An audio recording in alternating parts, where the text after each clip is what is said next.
It's time to start designing for our ears.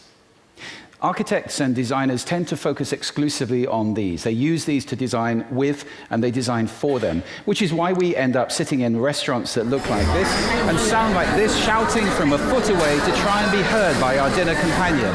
Or why we get on aeroplanes, which cost £200 million, with somebody talking through an old-fashioned telephone handset on a cheap stereo system, making us jump out of our skins. We're designing environments that make us crazy. And it's not just our quality of life which suffers. It's our health, our social behavior, and our productivity as well. How does this work? Well, two ways. First of all, ambience. I have a whole TED talk about this.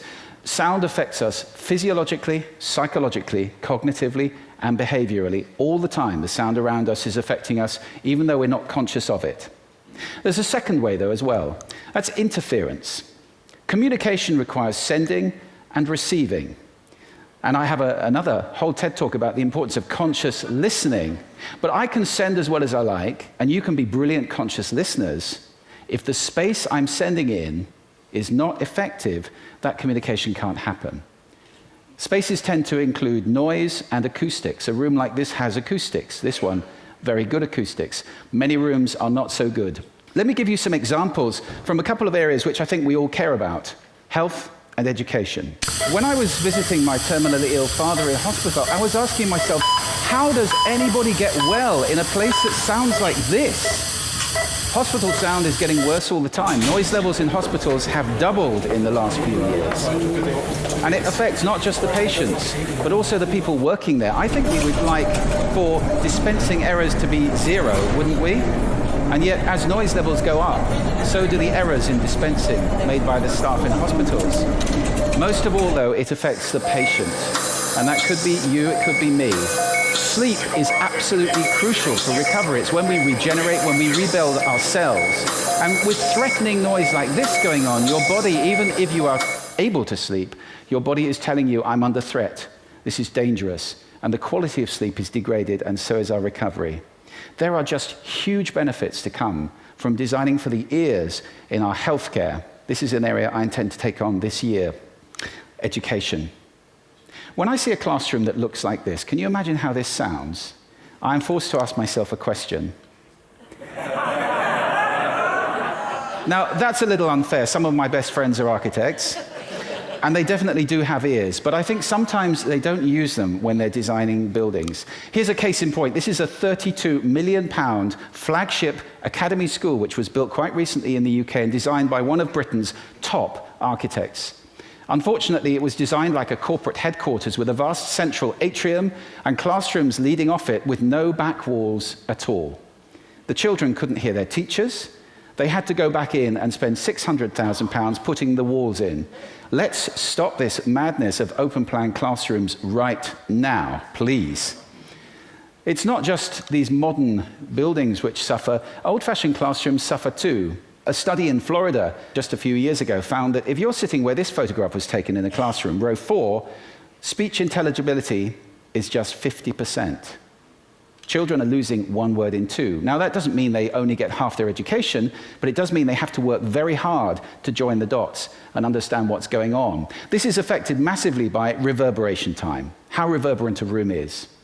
In a classroom with a reverberation time of 1.2 seconds, which is pretty common, this is what it sounds like.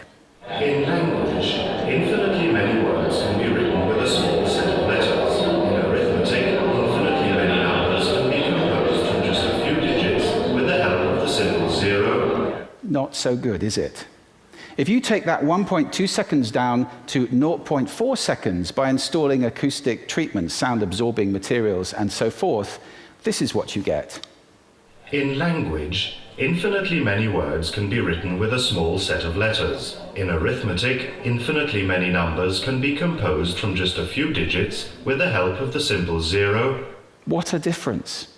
Now, that education you would receive, and thanks to the British acoustician Adrian James for those simulations. The signal was the same, the background noise was the same, all that changed was the acoustics of the classroom in those two examples. If education can be likened to watering a garden, which I think that's a fair metaphor, sadly, much of the water is evaporating before it reaches the flowers, especially for some groups. For example, those with hearing impairment. Now, that's not just deaf children. That could be any child who's got a cold, glue ear, an ear infection, even hay fever. On a given day, 1 in 8 children fall into that group on any given day. Then you have children for whom English is a second language, or whatever they're being taught in is a second language. In the UK, that's more than 10% of the school population.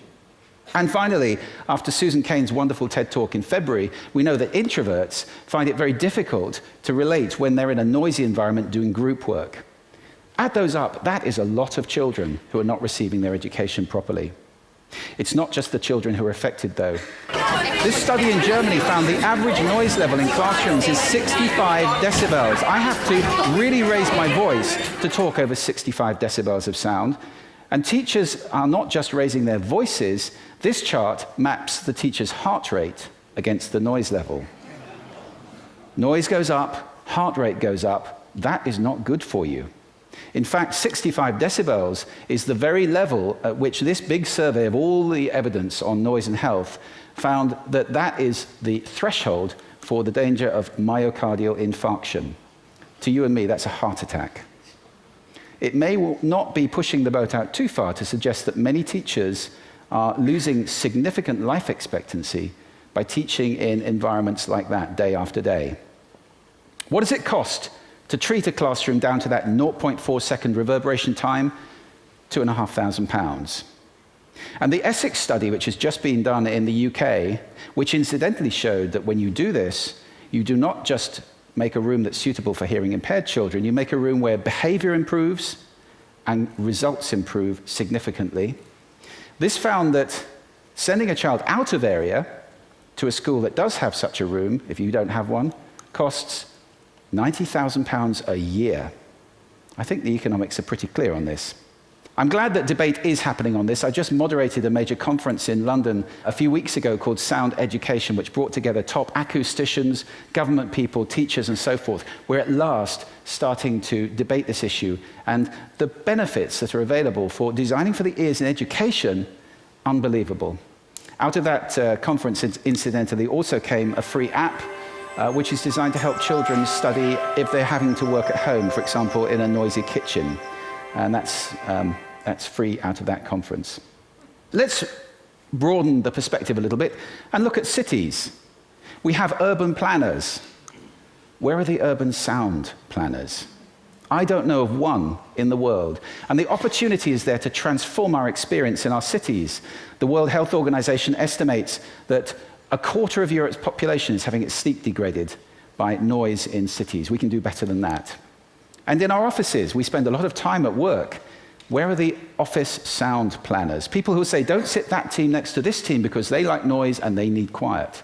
Or who say, don't spend all your budget on a huge screen in a conference room and then place one tiny microphone in the middle of a table for 30 people. If you can hear me, you can understand me without seeing me. If you can see me without hearing me, that does not work. So office sound is a huge area. And incidentally, noise in offices has been shown to make people less helpful, less enjoy their teamwork, and less productive at work. Finally, we have homes. We use interior designers. Where are the interior sound designers? Hey, let's all be interior sound designers. Take on listening to our rooms and designing sound that's effective and appropriate. My friend Richard Mazouk, an architect in London, coined the phrase invisible architecture. I love that phrase. It's about designing not appearance, but experience, so that we have spaces that sound as good as they look, that are fit for purpose, that improve our quality of life, our health and well-being, our social behavior, and our productivity. It's time to start designing for the ears. Thank you.